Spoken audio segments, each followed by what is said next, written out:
महाराष्ट्रातील तमाम माणुसकीच्या दूतांना जय भारत. मी मारुती शेरकर या सर्वदूर आपल्या सर्व श्रोत्यांचं आणि आपल्या जगद्गुरु संत शिरोमणी तुकोबा रायांवर प्रेम करणाऱ्या सर्व दूतांचं मी स्वागत करतो मिशन माणुसकीच्या वतीने. जगाच्या कल्याणा संतांच्या विभूती देह कष्टविती परोपकारे, म्हणजे परोपकार ते पुण्य आणि परपीडा ते पाप, इतकी साधी सोपी संकल्पना जगण्याची किंवा अध्यात्माची आपल्याला सर्व संतांनी सांगितलेली आहे. आणि संतांची प्रबोधन परंपरा ही थीम घेऊन आपण ही संत चळवळ जाणून घेतो आहोत. संतांना अभिप्रेत असणारा तो माणूस, संतांना अभिप्रेत असणारा तो समाज अजूनही अस्तित्वात नाहीये.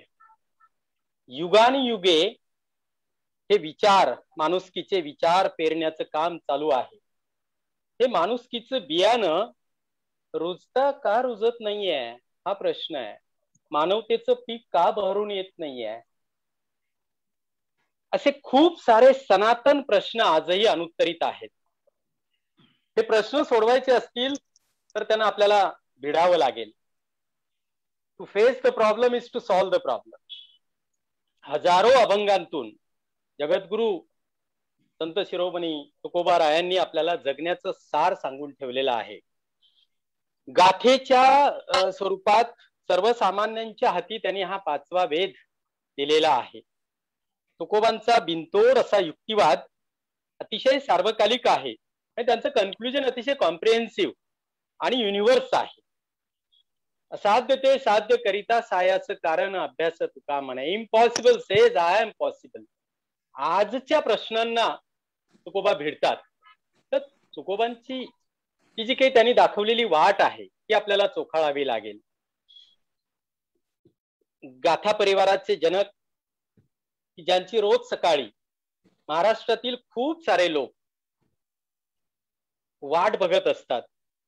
आज त्यांचा 323वा अभंग, त्याचा अन्वयार्थ, त्याचं निरूपण, त्याचं रोजच्या जगण्याशी असणारा संदर्भ उल्हास पाटील सर आपल्याला सांगत असतात. तर आज मिशन माणुसकीच्या या प्लॅटफॉर्मवर ते आलेले आहेत. या सन्माननीय वक्त्यांचा परिचय आणि माणुसकीची शाळा, हे मिशन माणुसकी काय आहे, ची भूमिका सांगतायत माणुसकीचे प्रमुख शिलेदार, आधारस्तंभ अल्लाउद्दीन शेख सर. मी त्यांना तशी विनंती करतो. अल्लाउद्दीन सर. जय भारत. सरांचं आणि सगळ्यांचं या अभ्यास वर्गामध्ये मनापासून स्वागत. गेले काही दिवस आपण संतांची प्रबोधन परंपरा या विषयावर अभ्यास वर्ग घेतोय.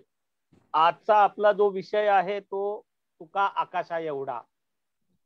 खऱ्या अर्थानं जर आपण बघितलं तर आपण जेव्हा माणुसकीची शाळा सुरू केली त्यातनं एक चांगले नागरिक घडावे, या देशामध्ये समताधिष्ठित समाज निर्माण व्हावा, हा आपल्या सगळ्यांचा उद्देश होता. आणि त्या उद्देशाला समर्पक असं समाज निर्माण करणं गरजेचं आहे. आणि त्यासाठी अभ्यास वर्ग हा खूप महत्वाचा असतो. कार्यकर्ते घडवणं महत्वाचं असतं. कार्यकर्त्यांची वैचारिक बैठक निर्माण करणं हे खूप महत्वाचं काम असतं आणि ते करण्याचं काम मिशन माणुसकीच्या वतीनं आपण करतोय. या अभ्यास वर्गाच्या माध्यमातून आपण संविधानाचे अभ्यास वर्ग असतील वेगवेगळ्या मुद्द्यांवरती, त्याचबरोबर इतर अनेक विषयांवरती, शेतकऱ्यांचे प्रश्न असतील किंवा वेळोवेळी ज्या ज्या घटना घडतात त्या घटनेला अनुसरून आपण अभ्यास वर्ग घेतो आणि त्यातनं आपली भूमिका तर स्पष्ट करतो, पण कार्यकर्त्यांना एक वेगळ्या प्रकारे आपण लोकांच्या समोर त्यांनी काय मुद्दे घेऊन जावं, समाजामध्ये त्यांनी काय मांडावं, हे आपण यातून शिकवत असतो. ही खूप महत्वाची भूमिका या अभ्यास वर्गाच्या माध्यमातून आपण पार पडतो. खरं म्हणजे आज आपले माझेच सहकारी, असं मी माझेच सहकारी म्हणेल, कारण उल्हास पाटील सर हे आमचे खूप जुने सहकारी आहेत आणि ते आज या ठिकाणी आलेले आहेत. तर मला खूप आनंद होतोय की त्यांचा परिचय करून देण्याची जबाबदारी माझ्याकडे आहे. खरं म्हणजे राखीव जागा मंडल आयोग असेल किंवा मराठवाडा विद्यापीठ नामांतराचं आंदोलन असेल, या आंदोलनातील एक प्रमुख शिलेदार जे आहेत ते उल्हास पाटील सर आज आपल्याकडे आलेले आहेत. पुरोगामी विचारसरणीची परंपरा घेऊन नेहमीच समाजामध्ये वैचारिक प्रबोधन करण्याचं काम करणारे उल्हास पाटील सर, राष्ट्रसेवा दल, छात्र भारती आणि लोकपंचायत, त्यानंतर समता आंदोलन असेल, दलित युवक आंदोलन असेल, संघटना असतील, अशा वेगवेगळ्या संस्था संघटना पुरोगामी विचारांच्या त्याच्यामधून सक्रिय सहभाग घेऊन लोकांमध्ये जनजागृतीचं, प्रबोधनाचं आणि एकूणच समाज निर्माणाचं काम करत आहे. खऱ्या अर्थानं जर आपण बघितलं तर संगमनेरमध्ये लोकपंचायत ही एक सामाजिक संस्था आहे, ज्या संस्था महिलांसाठी विशेष काम करते, महिला, आदिवासी आणि इतर शेतकऱ्यांसाठी. त्याच्या वेगवेगळे प्रयोग त्या संस्थेच्या वतीनं चालतात आणि महिला सक्षमीकरणाचा खरा पाया आपल्याला तिथे बघायला मिळतो. या संस्थेचे सर 2005 ते 2015 अध्यक्ष होते. आता राष्ट्रसेवा दलात आणि छात्र भारतीच्या सगळ्या कार्यक्रमात सर आमच्या बरोबर नेहमी सक्रिय असतात. वेगवेगळ्या आंदोलनात, मग तो किसान संघर्षाचं आंदोलन असेल, CAA NRC आणि या सगळ्या मुद्द्यांचं आंदोलन असेल, याच्यामध्ये सरांचा सहभाग मोठ्या प्रमाणावरती आहे. खरं म्हणजे सरांचा अजून एक खूप महत्वाचा परिचय आहे की तुकोबांची जी गाथा आहे त्याचं आता शेरकर सरांनी जसं सांगितलं की प्रवचनकार आणि कीर्तनकारांसाठी, म्हणजे सामान्य लोकांसाठी तर सर लिहितातच, परंतु त्यांच्यासाठी सुद्धा सरांनी लिहिलेलं आहे. आणि आज दररोज महाराष्ट्रातले अनेक लोक सकाळी त्याची वाट बघतात. म्हणजे मीही त्यापैकी एक आहे की सरांनी एखाद्या अभंगावरती काय लिहिलं ते वाचायला मिळणं आणि त्यातनं अर्थ समजून घेणं हे खूप महत्वाचं मला वाटतं. त्याचे सर गाथा परिवाराचे सर संस्थापक अध्यक्ष आहेत आणि या माध्यमातून त्यांनी तुकोबांची गाथा खऱ्या अर्थानं नेमकी काय म्हणते, काय विचार प्रकट करते, हे लोकांच्या समोर आणण्याचं काम केलंय आणि ते मला खूप महत्वाचं वाटतं. त्याबरोबर सरांनी वेगवेगळी पुस्तकं लिहिलेली आहेत. त्याच्यामधले काही महत्वाच्या पुस्तकांचा मी उल्लेख करणार आहे. पथनाट्याची संहिता त्यांनी एक जी प्रत्येक कळीला हक्क आहे उमलण्याचा, या मुद्द्यावरती त्यांनी ती संहिता लिहिली आणि त्याचाही खूप महत्वाचा भाग आहे की हे लोकांमध्ये जनजागृती करणं हा ह्यातला खरा पार्श्वभूमी आहे. म्हणजे पुस्तकं लिहिण्याचे सुद्धा सावरकर, भ्रम आणि निराश, जगद्गुरु तुकाराम महाराजांचा जीवन संघर्ष, आणि मी जसं म्हटलं की काही निवडक अभंग जे आहे तुकाराम महाराजांचे, त्याचं कीर्तनकार आणि प्रवचनकार यांच्यासाठी सरांनी ते लिखाण सातत्याने केलेलं आहे. शंकर गुहा नियोगी असतील किंवा स्वराज्याची जननी म्हणून सरांचं दीर्घ काव्य आहे. आणि हे खूप महत्वाचे पुस्तकं सरांनी लिहिलीत आणि ती लोकांमध्ये ही सगळी जी लिहिण्याचं कारण आहे की जेव्हा आपण ती वाचू किंवा बघू तेव्हा आपल्या लक्षात येईल की सामाजिक प्रबोधनाची परंपरा तुकारामांपासून सरांपर्यंत आणि अगदी सामान्य माणसांपर्यंत पोहोचवण्याचा एक महत्वाचा दुवा म्हणून सरांनी काम केलेलं आहे. आणि आज ते आपल्यामध्ये आलेले आहे. तर मिशन माणुसकीच्या वतीनं मी त्यांचं मनापासून स्वागत करतो आणि पुन्हा शेरकर सरांकडे मी सूत्र सोपवतो. सर तुम्ही आलात, खूप आनंद वाटलात आणि सरांच्या बरोबर पुन्हा ऐकणं आणि गप्पा मारणं हा योग येतोय, त्यामुळे खूप बरं वाटतंय. सर, मिशन माणुसकीच्या या व्याख्यानामध्ये मला आपण जगद्गुरु तुकाराम महाराजांच्या बद्दल तुका आकाश एवढा या विषयावर बोलण्यासाठी बोलवलं, याबद्दल सर्वप्रथम मी आपले आभार मानतो. जसं माझा परिचय करून देताना सांगितलं की मी एका वेगळ्या चळवळीतून लहानाचा मोठा झालो किंवा अख्खं आयुष्य एका वेगळ्या चळवळीमध्ये गेलं आणि आयुष्याच्या एका टप्प्यावर मी तुकाराम महाराजांकडे वळलो. तर याचं काय कारण आहे? म्हणजे तुका आकाश एवढा म्हणताना मी दोन याच्याने करतोय. एक तर तुकाराम महाराजांची प्रतिमा माझ्या मनामध्ये कशी विशाल व्यापक होत होत आकाश एवढी होत गेली आणि जगद्गुरु तुकाराम महाराज हे कसे वाढत वाढत आकाश विचार करावा लागेल. मी 1981 साली निफाड इथं हायस्कूलला शिक्षक म्हणून काम करत असताना माझ्या खोलीच्या भिंतीवर तुकाराम महाराजांचं एक वाक्य मी लिहून ठेवलेलं होतं खडूने. ते वाक्य होतं, सत्य असत्यासी मन केले ग्वाही माने येले नाही बहुमाता. आणि हे वाक्य 81 साली लिहिल्यावर मी आता जवळजवळ 2017-18 नंतर तुकाराम महाराजांच्याकडे अभ्यासाकडे वळलो. त्या मधल्या काळामध्ये पुष्कळ पाणी वाहून गेलो. पण मला असं वाटतं की हे जे वाक्य आहे, सत्य असत्यासी मन केले ग्वाही माने येले नाही बहुमाता, हे वाक्य म्हणजे जगातल्या कुठल्याही अन्यायाविरुद्धच्या बंडाची ठिणगी आहे. मी फक्त सत्याचा पाठीराखा राहील बहुमत माझ्या विरोधात असेल, सर्व जग एका बाजूला असेल, पण सत्य जर एका बाजूला असेल तर मी फक्त सत्याचा पाठपुरावा करील, अशा प्रकारे तुकाराम महाराजांनी भूमिका 400 वर्षापूर्वी घेतली.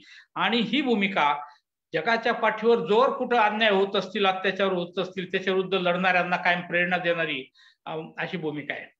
आपल्याला माहिती आहे, आपण सर्व सार्वजनिक याच्यात काम करत असताना, सामाजिक जीवनात काम करत असताना बऱ्याचदा आपल्याला असं दिसतं की प्रागतिक विचार करणाऱ्या लोकांची संख्या नेहमीच थोडी असते.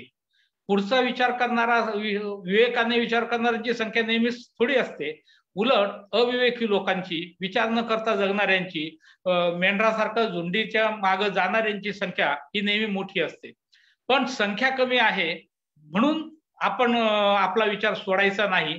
आपण सत्याचाच पाठपुरावा करायचा आणि अंतिमतः सत्याचा विजय होतो, असं आपल्याला जगद्गुरु तुकाराम महाराजांच्या एकूण सगळ्या शिकवणीचा सारांश आपल्याला सांगता येईल.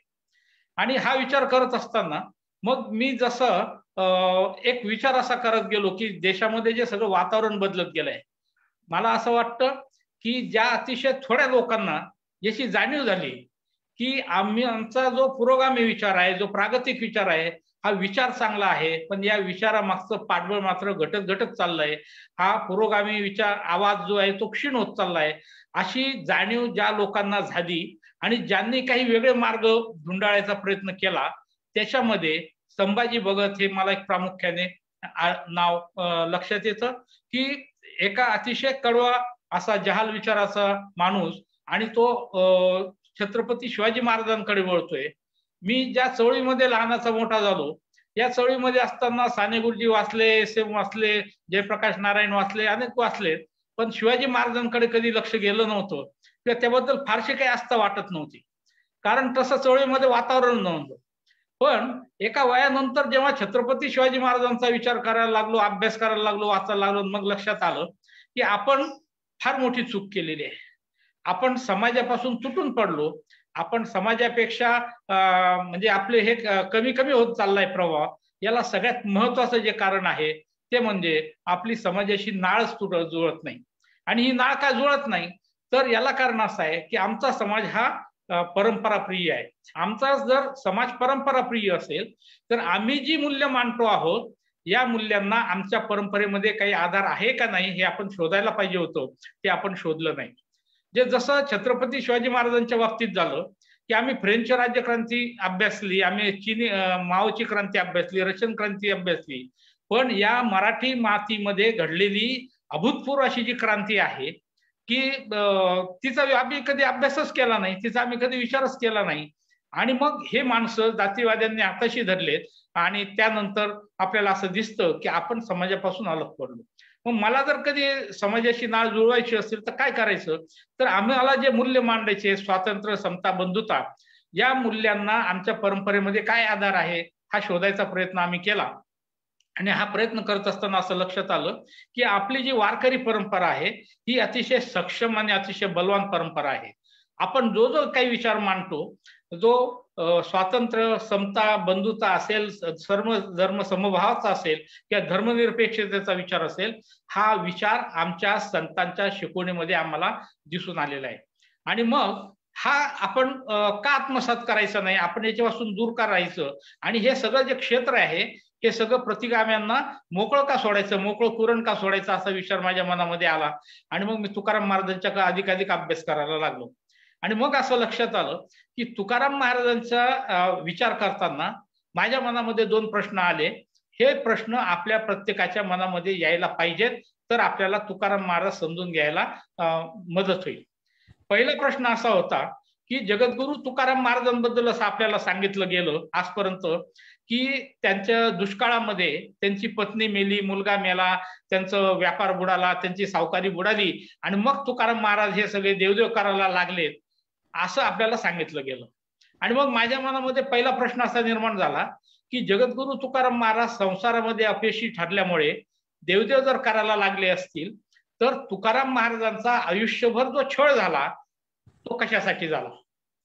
कुठलीही व्यक्ती देवदेव करते म्हणून तिचा कोणी समाजामध्ये छळ करेल, विशेषतः अशा प्रकारचा एक मानसिकता, आध्यात्मिक मानसिकता असलेल्या समाजामध्ये, असं मला काही वाटत नाही. आणि म्हणून मग यातला काहीतरी कारण असलं पाहिजे, हा पहिला होता. दुसरी गोष्ट अशी की जगद्गुरु तुकाराम महाराजांच्या हयातीमध्ये त्यांचे अभंग एकदा बुडवण्यात आलेत. त्यानंतर पेशवाईमध्ये म्हणजे सदानंद मोरेंनीच असले की 4 वेळा हे अभंग नष्ट केलेत आणि तरी गाथा नष्ट करण्यात आला आणि तरीही हा गाथा तरुण आला. आणि आजही आपल्याला असं दिसतं की समाजामधला एक विशिष्ट गट तुकाराम महाराजांच्याच बद्दल नाही, ते एकूण वारकरी चळवळीबद्दल, वारकरी आंदोलनाबद्दल, वारकरी धर्माबद्दल चुकीच्या प्रतिमा समाजामध्ये निर्माण करण्यासाठी सातत्याने प्रयत्नशील आहे. मग दुसरा प्रश्न असा आहे की तुकाराम महाराजांचे अभंग वारंवार नष्ट करण्याचे, हे अभंग तुमच्या आमच्यापर्यंत येऊ नये याच्यासाठी ही विशिष्ट मंडळी सातत्याने 400 वर्ष प्रयत्न का करत आहे.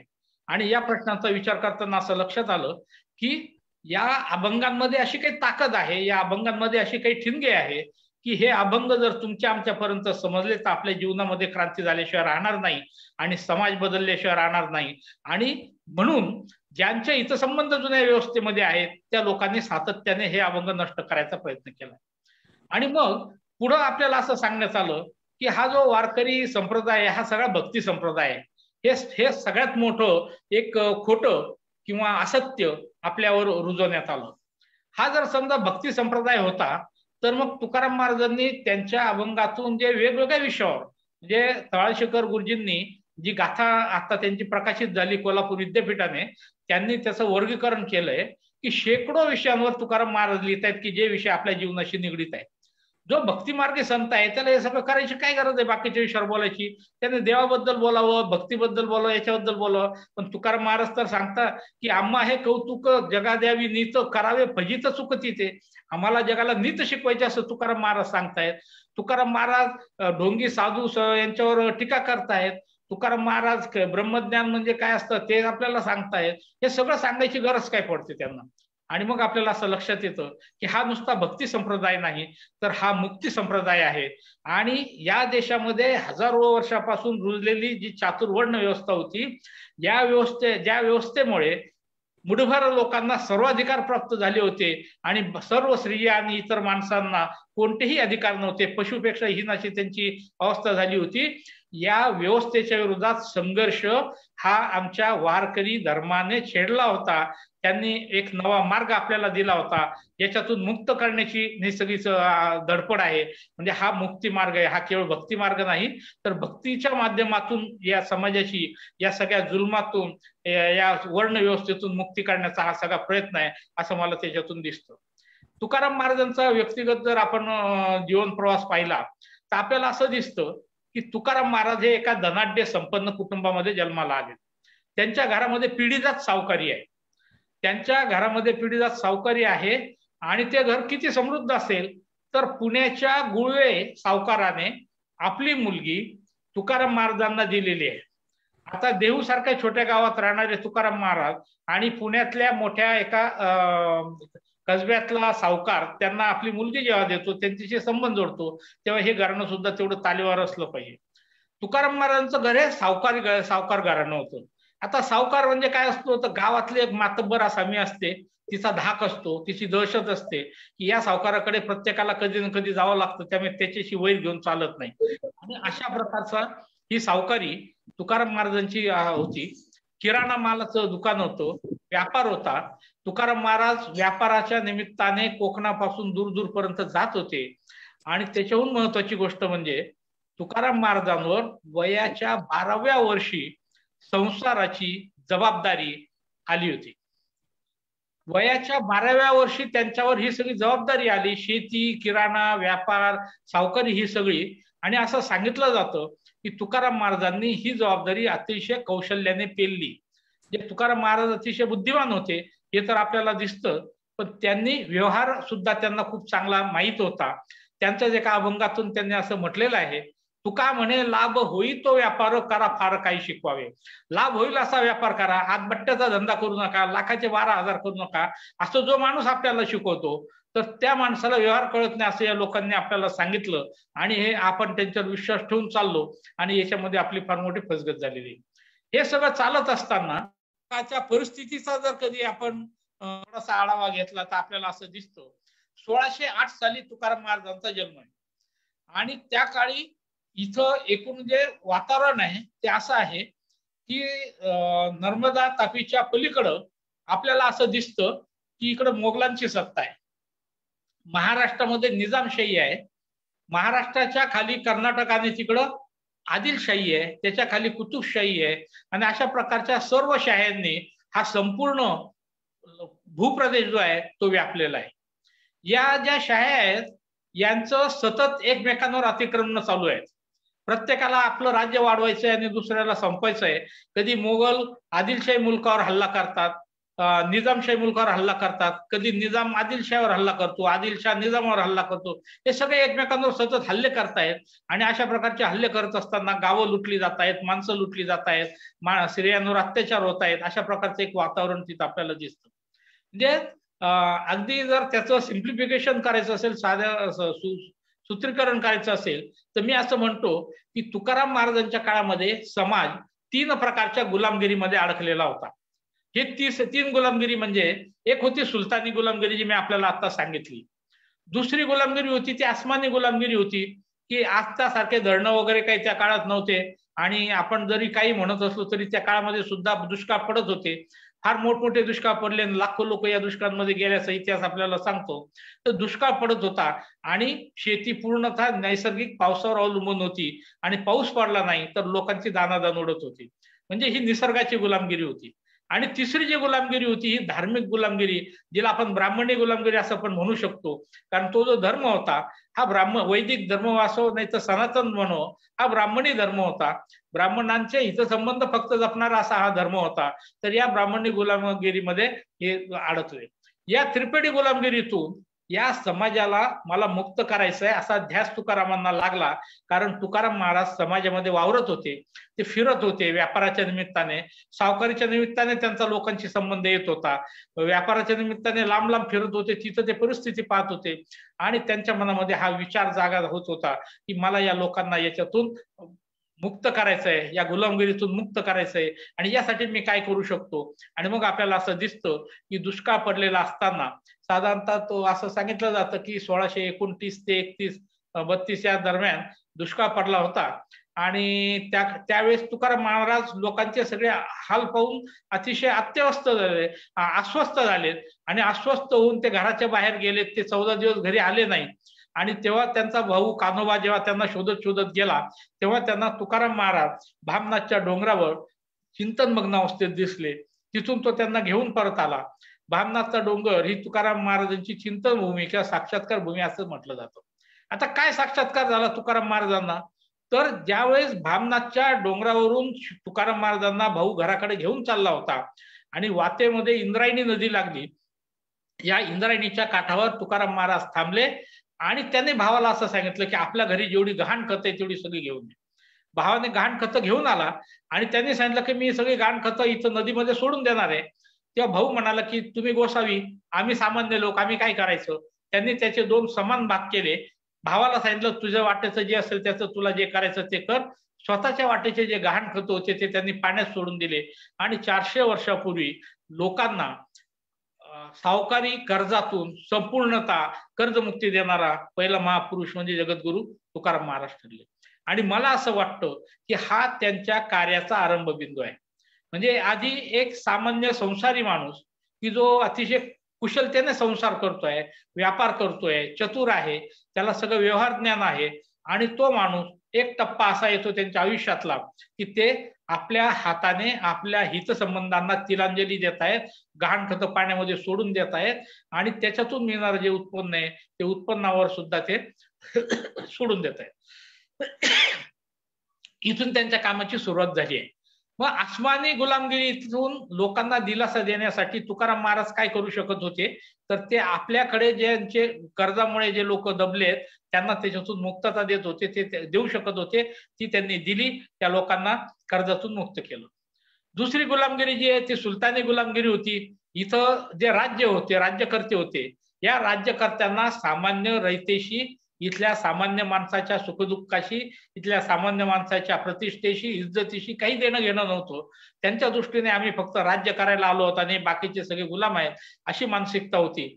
आणि यांच्यातून जर लोकांना मुक्त करायचं असेल तर आपलं राज्य इथं निर्माण केलं पाहिजे, स्वराज्य निर्माण केलं पाहिजे, असा विचार जगद्गुरु तुकाराम महाराजांच्या मनामध्ये आला आणि तुकाराम महाराजांनी पाईकाच्या अभंगातून तो व्यक्त केलेला आहे. तुकाराम महाराजांचे अभंग नष्ट करण्यात आले अनेकदा, त्याच्यातून 11 पाईकाचे अभंग शिल्लक आहेत. या 11 पाईकाच्या माध्यमातून ते जे काही मार्गदर्शन करतात, जे काही दिशा देतात, जे काही सुचवतात, ते त्यावरून आपल्याला असं दिसतं की तुकाराम महाराज लोकांना लढण्यासाठी, स्वातंत्र्यासाठी प्रेरित करत होते. आणि अनेक अभ्यास करणाऱ्या लोकांनी सांगितलं आहे की तुकाराम महाराजांनी त्यांचं जे कार्यक्षेत्र होतं, मावळ प्रांत जो होता, तर शिवाजी महाराजांनी स्वराज्याचं काम सुरू केलं तेव्हा सर्वाधिक त्यांना जर एकनिष्ठ असे सैनिक मिळाले असतील तर ते तुकाराम महाराजांच्या कार्यक्षेत्रातले होते की ज्यांनी अखेरपर्यंत शिवाजी महाराजांना साथ दिली. म्हणजे सुलतानी गुलामगिरी विरुद्ध तुकाराम महाराजांनी सुद्धा आपलं जे काही वाटा होता तो उचलला होता. तिसरी गुलामगिरी ही राजकीय गुलामगिरींपेक्षाही भयानक होती. आपण हे लक्षात घेतलं पाहिजे की परकीय गुलामगिरी ही काही शतकांची होती. साधारणतः महाराष्ट्रामध्ये 12व्या शतकामध्ये रामदेवराव यादवाचा पाडाव झाला आणि त्याच्यानंतर इथं अल्लाउद्दीन खिलजीने त्याची सत्ता प्रस्थापित केली आणि त्यानंतर इथं या वेगवेगळ्या शायांची सत्ता आलटून पालटून येत होती. पण धार्मिक गुलामगिरी वर्षांची होती, कमीत कमी 2,500 ते 5,000 वर्षांची धार्मिक गुलामगिरी होती. या धार्मिक गुलामगिरीचं स्वरूप हे सर्वांगीण होतं, अतिशय व्यापक होतं. एक वेळ राज्यकर्ता फक्त त्याला काय कर पाहिजे असेल तेवढा वसूल करत असेल आणि जात असेल निघून, पण धार्मिक गुलामगिरीने संपूर्ण जीवन जखडून टाकलेलं होतं. आणि माणसाला त्याने तो कुठल्या जातीत जन्माला आला, कुठल्या वर्णात जन्माला आला, तो स्त्री म्हणून जन्माला की पुरुष म्हणून जन्माला, याच्यावर त्या माणसाचे अधिकार ठरत होते. आणि तुकाराम महाराजांच्या काळामध्ये आपल्याला असं दिसतं की ही धार्मिक गुलामगिरी सुद्धा टोकाला गेलेली होती. कारण धर्मसत्ता पूर्णपणे ब्राह्मणांच्या ताब्यात होतीच, पण त्याचबरोबर ब्राह्मण सरदार मोरारजी जगदेव सारखे जे होते तर त्यांच्या मार्फत राजसत्तेवर सुद्धा यांचा चांगल्या प्रकारचा प्रभाव होता आणि त्याचा वापर ते करून घेत होते त्यांच्या याच्यासाठी असं आपल्याला दिसतं. आणि मग तुकाराम महाराजांनी लोकांना याच्यातून बाहेर काढण्याचा प्रयत्न केला. तुकाराम महाराजांनी हा प्रयत्न केला हे आपण कशावरून सांगू शकतो, तर तुकाराम महाराजांनी जसं सांगितलं आहे, बुडता हे जन न देखवे डोळा येतो कळवळा म्हणून. हे लोक बुडत आहेत, या लोकांची लूट होते, या लोकांचं शोषण होतंय, या लोकांना हे लोक बुडतायत, मला पाहवत नाही यांचं हे, म्हणून माझ्या मनामध्ये त्यांच्याबद्दलचा कळवळा दाटून येतोय आणि याच्यासाठी म्हणून मी हे काम करतोय, हे तुकाराम महाराजांनी त्यांच्या अभंगातून स्पष्ट शब्दामध्ये मांडलेलं आहे. हे मांडत असताना त्यांना धमक्या देण्यात आल्या. सुरुवातीला आपल्याकडे जसं होतं की सुरुवातीला काय केलं जातं तर त्यांना निग्लेक्ट केलं जातं, दुर्लक्ष केलं जातं, मग त्यांची टिंगलटाळी केली जाते. टिंगलटाळी करून सुद्धा तो हे होत नाही म्हटल्यावर मग त्याला धमक्या दिल्या जातात आणि मग शेवटी अंतिम उपाय जो असतो तो योजला जातो. तर तुकाराम महाराजांच्या वाट्याला सुद्धा या सगळ्या स्टेप पायऱ्या आलेल्या आहेत असं आपल्याला दिसतं. तुकाराम महाराजांनी लोकांना सांगायला सुरुवात केली तर त्यांचा उद्देश एवढाच होता की लोकांना शहाणं करावं, लोकांना ज्ञान द्यावं, लोकांना सत्याची ओळख करून द्यावी, लोकांना सत्वाची ओळख करून द्यावी आणि लोकांना या सगळ्या भूलभुलैयातून, धर्माच्या नावावर जो भूलभुलैया होता याच्यातून बाहेर काढावं, हा तुकाराम महाराजांचा विचार होता. हा विचार काही 16व्या 17व्या शतकात स्फुरला होता असा नाही, तर संत शिरोमणी नामदेव महाराज की ज्यांनी हा वारकरी धर्म खऱ्या अर्थाने इथं प्रस्थापित केला, त्यांनी 13व्या शतकात असं म्हटलं होतं, नाचू कीर्तनाचे रंगी ज्ञानदीप लावू जगती. कीर्तनाच्या रंगी आम्ही रंगून जाऊ आणि जगामध्ये ज्ञानदीप लावू.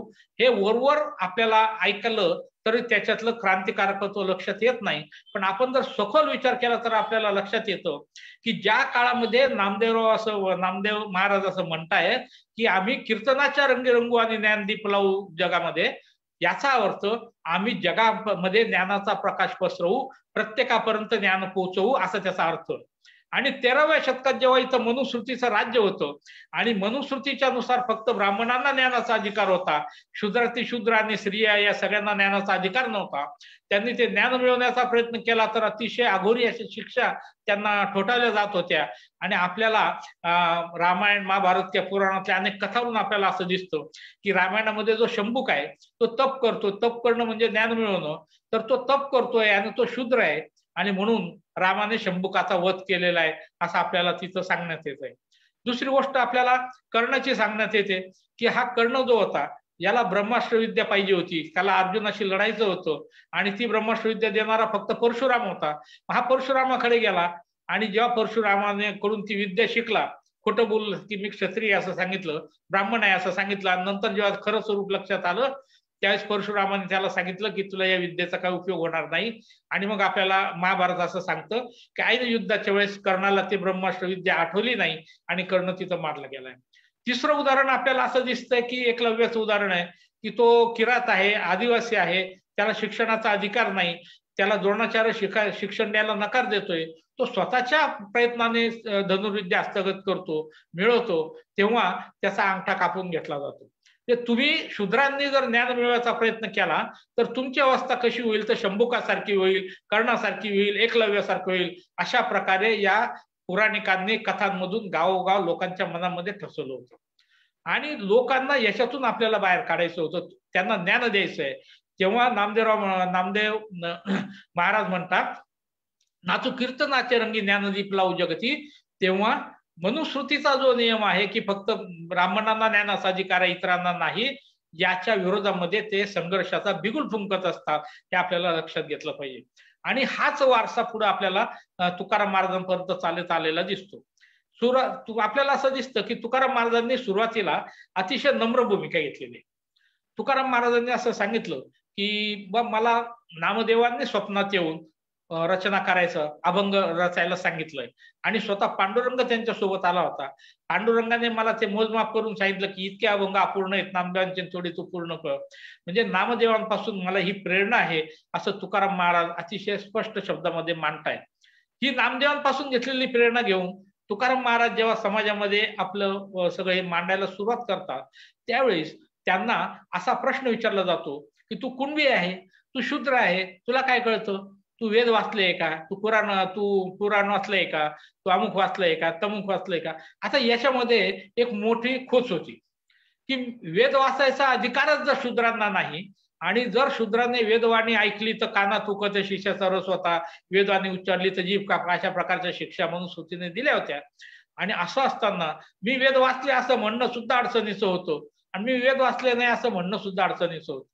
आणि अशा वेळेस मग तुकाराम महाराजांपुढे पेच उभा राहतो की मी काय भूमिका घेतली पाहिजे. आणि मग आपल्याला असं दिसतं तुकाराम महाराज अतिशय चातुर्याने याच्यातून मार्ग काढतात.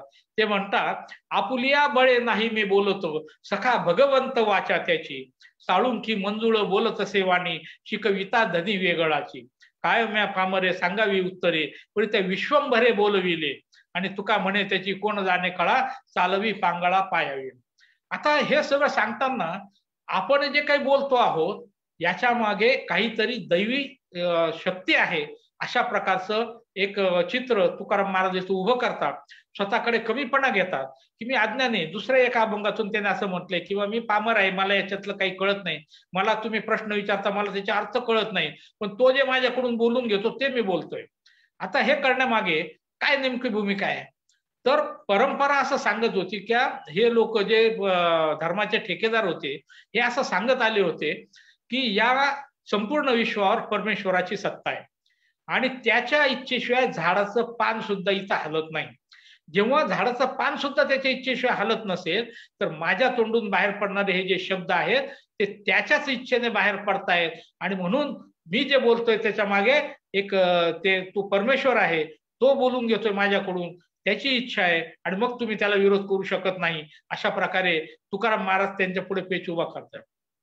पण हे लोक तिथं ऐकत नाहीत आणि ते तुकाराम महाराजांना अभंग ते करायचेच नाही. कुणबी आहे तर कुणब्याने अभंग रचायचेच नाही, कुणब्याने ज्ञान सांगायचं नाही, असं ते सारखी भूमिका घेतात. आणि मग आपल्याला असं दिसतं की तुकाराम महाराज जे स्वतःकडे अतिशय नम्र भूमिका घेत आहेत ते हळूहळू ताठर होत जात आहे. त्यांची पण भूमिका जसजसा संघर्ष टिपेला जातोय तसतसं तुकाराम महाराज अधिकाधिक आक्रमक होत जात आहेत. आणि शेवटी ते सांगतात, वेदांचा तो अर्थ आम्हासची ठावा, एरांनी वावा भारवा. त्यांनी या सगळ्या स्वतःला ब्रह्मज्ञानी म्हणणाऱ्या लोकांच्या जी टिंगल केलेली आहे तुकाराम महाराजांनी ती मुळापासून पाळण्यासारखी आहे. त्यांनी यांना असं सांगितलंय की तुम्हाला खरं ब्रह्मज्ञान काय तेच तुम्हाला माहिती नाही, तुम्हाला त्याचा अर्थ कळलेला नाही. तुम्ही बैला तुम्ही उंट आहात, तुम्ही गाढव आहात. जसं बैलाच्या पाठी साखरेच्या गोण्या तयाशी शेवटी करवाडे, म्हणजे बैलाच्या पाठीवर साखरेची गोणी ठेवून आपण वाहून जरी नेत असलो तरी तो बैल काही साखर खात नाही, तो शेवटी कडबा खातो. तर तसं तुम्ही हे ब्रह्मज्ञानाचं ओझं पाठीवर वाहून नेताय, पण ते ब्रह्मज्ञान तुम्हाला काही मिळालेलं नाही. तुम्ही शेवटी कचरा खातायत, तुम्ही गाढव आहात, तुम्ही उंट आहात काटे खाणारे, की साखर वाहून नेतो आणि शेवटी काटे खातो. तर अशा प्रकारे तुकाराम महाराज त्यांना सांगतायत.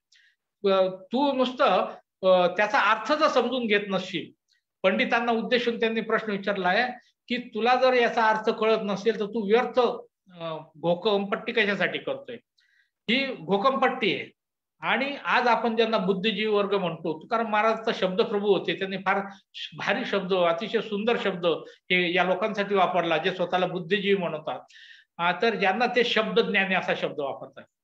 आणि तैसी शब्दज्ञानी करती चावटी, हे शब्दज्ञानी चावटपणा करतायत. हे यांना काय ब्रह्मज्ञान वगैरे कळलेलं नाही, हे फक्त यांना फक्त शब्द माहिती आहेत आणि शब्दाच्या जोरावर हे फक्त चावटपणा करतात असं तुकाराम महाराज सांगतायत. हा शब्दज्ञान म्हणजे त्याला शब्दाचा अर्थ, शब्द माहिती आहे पण शब्दाचे अर्थ त्याला उलगडत नाही. तर अशा प्रकारचा शब्द तुकाराम महाराजांनी वापरला. आणि हे करत असताना पंडिताला की तू गाढवासारख्या पोथ्या उलटतोय पण तुला त्याचा काही उपयोगच होत नाही, अतिशय आक्रमक अशा पद्धतीने तुकाराम महाराज बोलतायत. आणि एकीकडं या तथाकथित पंडितांशी, धर्ममार्तंडांशी अशा प्रकारचा एक संघर्ष सुरू असताना दुसरीकडे सामान्य माणसाचं प्रबोधन करायचं काम सुद्धा तुकाराम महाराजांचं सुरू आहे. आणि ते लोकांना असं सांगतायत, त्यांचे मला जेव्हा असं लक्षात आलं की आपण या गोष्टी समजून घेतल्या पाहिजे. आपल्या वारकरी काय स्ट्रॅटेजीज आखल्या आणि कशा पद्धतीने त्या अंमलात आणल्या, समाजाला कशा पद्धतीने चुकीच्या मार्गापासून इकडे वळवलं, तर ते करताना मला सहज अभंगाचं निरूपण लिहिता लिहिता एकदा लक्षात आलं की आईचं एक उदाहरण असतं. लहान बाळाने चुकून हातामध्ये सुरू घेतली तर आई काय करते, ती जर ओरडली एकदम तर ते घाबरेल आणि ती हालचाल करेल आणि स्वतःला इजा करून घेईल. तर शहाणी आई जी असते ती सुरी हिसकायचा प्रयत्न करत नाही, त्याला घाबरायचा प्रयत्न करत नाही, तर ती दुसरं काहीतरी त्याच्या समोर धरते आणि ते घेण्यासाठी मग हातातली सुरी ते खाली टाकतं, दुसरी वस्तू हातात धरतं आणि ती सुरी मग आई हळूच करून त्याच्यापासून बाजूला करते. आपल्या संतांनी अशाच पद्धतीने काम केलंय. आपल्या संतांच्या एकूण चरित्रामध्ये जे काही चमत्कार आहेत, विशेष करून नामदेव महाराजांच्या आयुष्यामध्ये जे चमत्कार वगैरे वर्णन केले आहेत त्याचा विचार करताना ते श्यामसुंदर मिरजकरांनी नामदेव महाराजांवर जो ग्रंथ लिहिला तो वाचताना लक्षात आलं की मला काय करायचंय, मला या लोकांना हे सगळे तीर्थाला फिरतायत, हे 17 देवांच्या मागे फिरतायत, मला यांना थांबवायचंय. मग हे जसं आपल्या पुरोगामी जसं करणार, काय ते देव येऊ काय नाही, काय ते देवाकडे पाहू नका असं म्हटलं तर ते तुमच्याकडे डुंकूनही पाहत नाही लोक. यांनी असं सांगितलं की आमचा विठ्ठल प्रचंड, इतर देवांचं न पावतोंड. आमचा विठ्ठल हा सगळ्या देवांचा देव आहे. तुका म्हणे चित्ती धरा रखू माईचा पती. तुकाराम महाराज पण ते सांगतात, ते नामदेव महाराज सांगतायत. नवे जाखाई जोखाई माय राणी मेसाबाई, बळीया माझा पंढरीराव जो या देवांचाही देव. रंडी चंडी शक्ती मध्य मांसाचे भक्षिती, भैरव खंडेराव रोटी सुकीसाठी देव. गणोबा विखराळ लाडू मोदकांचा काळ, मुंजा महिषासुरे येतो कोण लेखी पोरे. आणि तुकाराम महाराज सांगतात, तुका म्हणे चित्ती धरा रखू माईचा पती. तुम्ही हे सगळे देव सोडून द्या, फक्त एक विठ्ठल तेवढा तुम्ही बजा आणि बाकीचं काही करू नका, असं आपल्याला हे सांगताय. आता जे नामदेवांनी आणि ज्ञानेश्वर महाराजांनी आपल्याला विठ्ठलाची भक्ती करायला सांगितली, ही विठ्ठलाची भक्ती करायची सांगितली म्हणजे त्यांनी पुन्हा मूर्तीपूजा शिकवली असं आपल्याला वाटू शकतं. पण लोकांना जसं विषाने विष मारावं, काट्याने काटा काढावा, तशाच प्रकारे नामदेव महाराज करतायत असं त्यांचं चरित्र वाचताना लक्षात येतं. नामदेव महाराजांनी पंढरपूरचं महात्म्य रचलं आणि हे महात्म्य रचत असताना ते कशा पद्धतीने सांगतात, तर शंकराने पार्वतीला सांगितलं आणि ते सांगत असताना अमुकामुख्याने ऐकलं, म्हणजे जणू काही हे फार प्राचीन आहे अशा प्रकारे भावना लोकांच्या मध्ये निर्माण होते आणि मग लोक तिथं भाविक लोक त्याच्याकडे ओढले जात आहेत. तर तसं हा जो समाज आहे लहान मुलासारखा आहे, त्याला काही कळत नाही, त्याला समजत नाही, आपलं बरं बुरं समजत नाही. या समाजाला योग्य दिशेने मला न्यायचं असेल तर काय करायचंय असा विचार नामदेव महाराजांनी केलाय आणि त्यांनी विठ्ठल बसवंत केला असं तुकाराम महाराज म्हणतात. तर हा विठ्ठल बसवून करत असताना मग त्यांचे जे चमत्कार दिसतात, अरे तुमचा देव प्रसन्न करायला इथं तर बरंच काय काय करावं लागतं, कर्मकांड करावं लागतं, पूजा करावी लागते, अर्चा करावी लागते, नैवेद्य दाखवावा लागतो, अभिषेक करावा लागतो, अनुष्ठान करावं लागतो, यज्ञ करावा लागतात, याग करावे लागतात.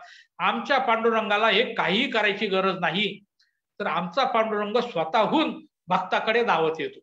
तो नामदेवांच्या घरी जेवण करतो, तो चोखोबांच्या घरी दहीभात खातो, तो जनाईला दळू निंदू लागतो, तो सावता महाराजांना खुरपू लागतो, निंदू लागतो, तेव्हा सजन कसायांना मास तुळू लागतो. तर असा आमचा हा विठ्ठल आहे. आणि मग तुमच्या देवाची काय मातब्बरी, आमचा देव सगळ्यात भारी आहे. अशा प्रकारे यांनी इतर सगळ्या देवांना बाजूला करून विठ्ठल इथं बसवंत केला, विठ्ठल प्रस्थापित केला असं आपल्याला दिसतं. आणि हेच काम तुकाराम आपल्याला पुढे घेऊन जाताना दिसतात. आणि तुकाराम महाराज आपल्याला सांगतात की अतिशय साधा आणि सोपा अभंग आहे, पण अतिशय क्रांतिकारक असं माझ्या लक्षात आलं. तुकाराम महाराज असं म्हणतात की माझी विठ्ठल माऊली प्रेम पाना पानायली, माझी विठ्ठल माऊली प्रेम पाना पानायली, कुरवाळून लाविस्तनी न वजे दुरी जवळणी, केली फुरवियाळी नवे निष्ठुर कोवळी, तुका म्हणे घास मुखी घाली ब्रह्मरस. आता याच्यातून ते काय सांगतायत, तर विठ्ठल माझी माऊली आहे, माझी आई आहे, माझी माता आहे.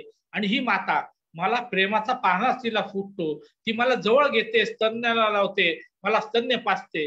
आता विठ्ठल माता आहे, आई आहे असं सांगायची गरज तुकाराम महाराजांना का वाटते असा विचार माझ्या मनात आला. आणि मग माझ्या लक्षात आलं की परंपरेने इथं जे सांगण्यात आलं होतं की विठ्ठल हा सर्व सत्ताधीश आहे, आणि हा विठ्ठल आपलं परमेश्वर हा सर्व सत्ताधीश आहे. आणि हा परमेश्वर जर तुमच्यावर प्रसन्न झाला तर तुमचं भलं होणार आहे, हा जर तुमच्यावर कोपला तर तुमचं वाटोळ होणार आहे. आणि तो कोपू नये असं वाटत असेल, तो प्रसन्न वाटत असेल, आम्ही ते सांगतो ते करा, अभिषेक करा, अनुष्ठान करा, यज्ञ करा, याग करा, हे करा, ते करा, आणि आम्हाला दक्षिणा द्या. तर तुकाराम महाराज जेव्हा असं सांगतात की विठ्ठल माऊली आहे, तर आपल्या आईला प्रसन्न करायला काय करायची गरज असते.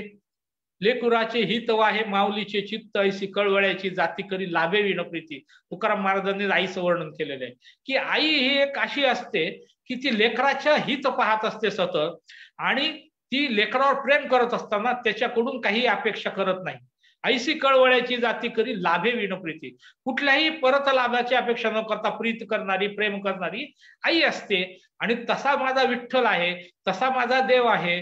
तर मग या देवाला प्रसन्न करण्यासाठी म्हणून आपल्याला काही करायची गरज नाही, देवळात जायची गरज नाही, मूर्ती पुढे नाक घासायची गरज नाही, आपल्याला अभिषेक नको, अनुष्ठान नको, यज्ञ नको, याग नको, तीर्थयात्रा नको, काही करायची गरज नाही. म्हणजे एक साधा हा विचार जर एखाद्या माणसाच्या मनामध्ये रुजला की ही माझी माता आहे देव, आम्ही सगळे तिची लेकरं आहोत, तर मग मातेला प्रसन्न करायला काही करावं लागत नाही. आणि हा विचार जर मनामध्ये रुजला तर देवाच्या धर्माच्या नावावर इथला जो शोषणाचा बाजार मांडलेला होता, हा सगळा बाजार उलटून टाकण्याची ताकद इतक्या साध्या सोप्या अभंगामध्ये आहे. आणि म्हणून हे अभंग अतिशय क्रांतिकारक आहे. इतर कोणाला समजू नाही तर न समजो, पण ज्यांचे हितसंबंध यामुळे धोक्यात येणार होते त्यांना हे समजलं होतं, आणि म्हणून ते तुकाराम महाराजांच्या मागे लागले होते, त्यांचं तोंड बंद करायचा प्रयत्न करत होते, त्यांना छळत होते, त्रास देत होते, त्यांचे अभंग बुडवायचा प्रयत्न करत होते, नष्ट करायचा प्रयत्न करत होते. तू पुढे आता आपल्याला जाऊन अजून एक अभंग तुकाराम महाराजांचा की ते विठ्ठलाला विचारतात, काशी याने पूजा करू केसी राजा. ते असं म्हणतात की मी तुझी पूजा कशाने करू, उदके नानू तरी स्वरूप ते तुझे, तेथे माझे काय वेचे देवा. ते म्हणतात मी साधं पाण्याने तुला आंघोळ घालायची ठरवली, तर ते पाणी तू निर्माण केलंय, मी तुला धूप लावायचा, दीप लावायचा, तर त्याचा निर्माता तूच आहे, माझं स्वतःच असं काय आहे. आणि तुका म्हणे मग अवघे तुझे नाम धूपदीप रामकृष्ण हरी. म्हणजे माझ्याकडे जे आहे ते काय आहे, तर माझं तोंडातून बाहेर येणारं तुझं जे नाम आहे तेच सर्व काही आहे, त्याच्यानेच मी तुझी पूजा करतो. आता अशा प्रकारे जर कधी देवाची पूजा करायची असेल तर देवपूजेचे जे कर्मकांड हे सगळे प्रस्थापित झालेले होते हे सगळे तिथं संपून जातात.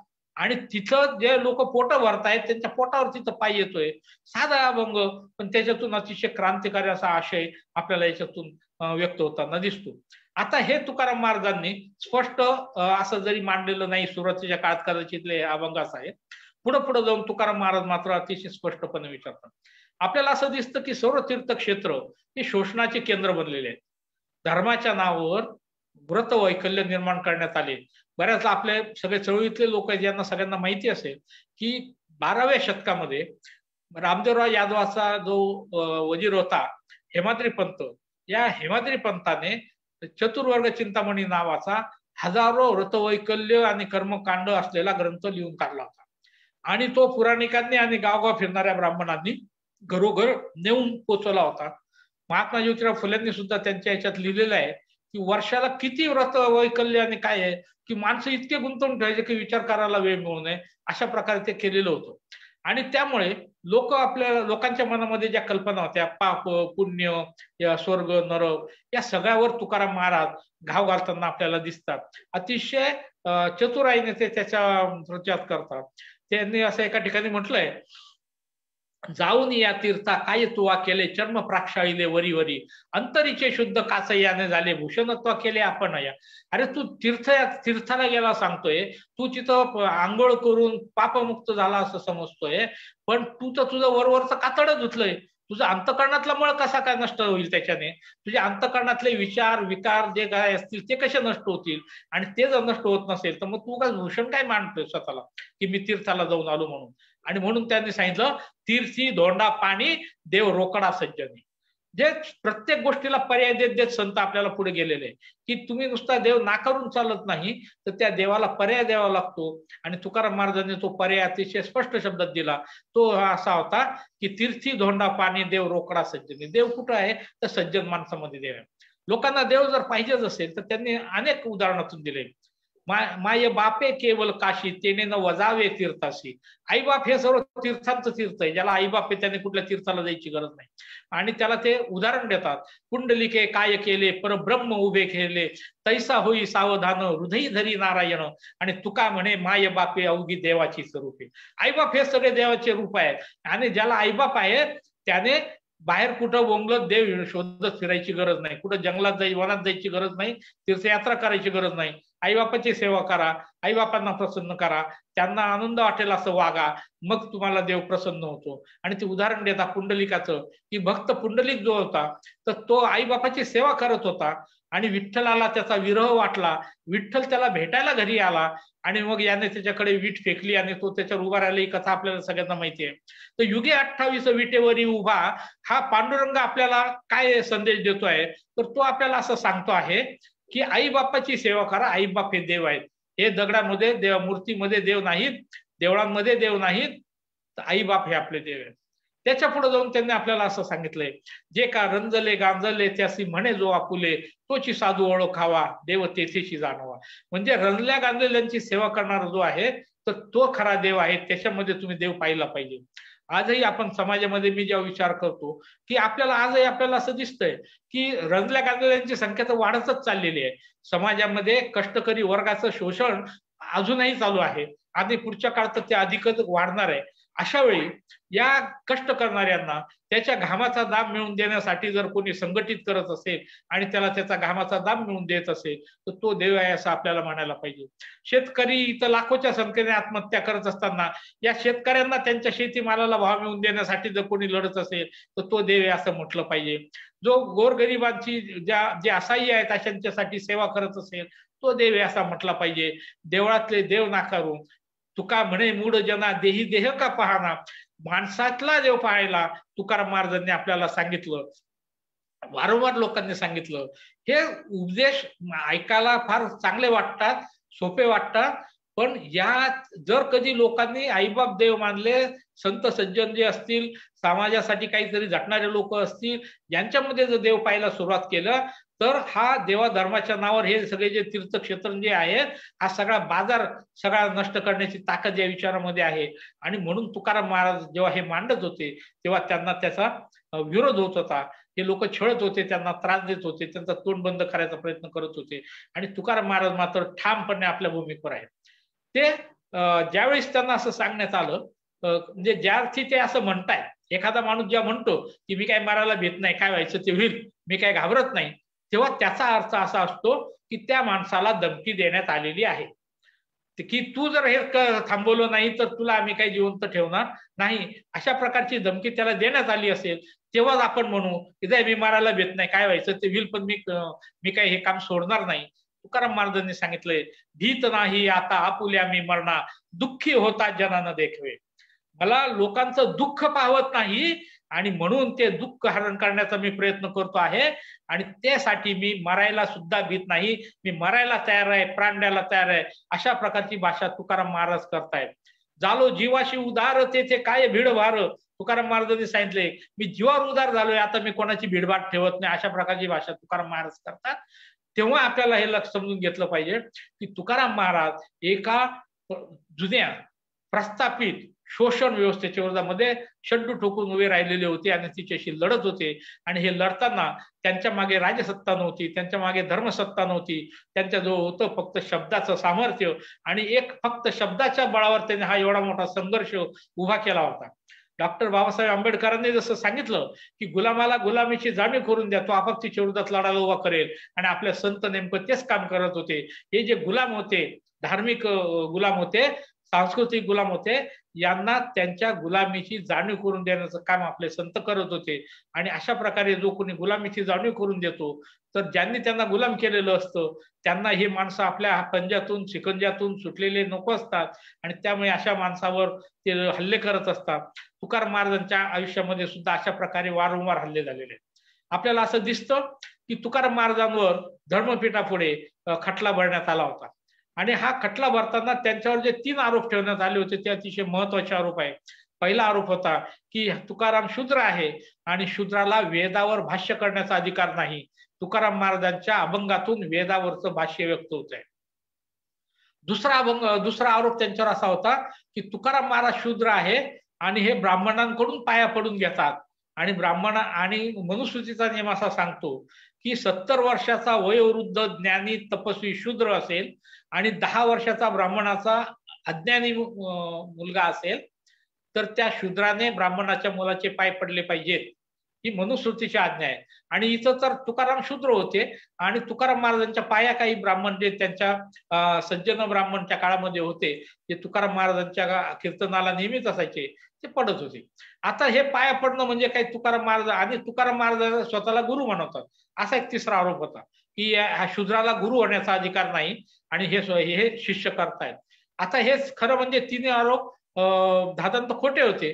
कारण तुकाराम महाराज शूद्र असल्यामुळे त्यांना संस्कृत कोणी शिकवली असण्याची शक्यता नाही. त्यांनी वेदावर जरी भाष्य केलं असेल तरी वेद वाचले असतील अशी काही शक्यता नाही.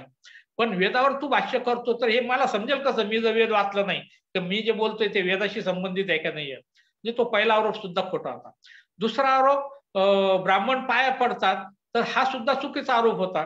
कारण ही जी परंपरा आली नामदेव महाराजांपासून ज्ञानदेव महाराजांपासून, तर या परंपरामध्ये सर्वभूती ब्रह्म आहे असं मान्यता आहे आणि म्हणून प्रत्येक जण दुसऱ्याच्या पाया पडतो.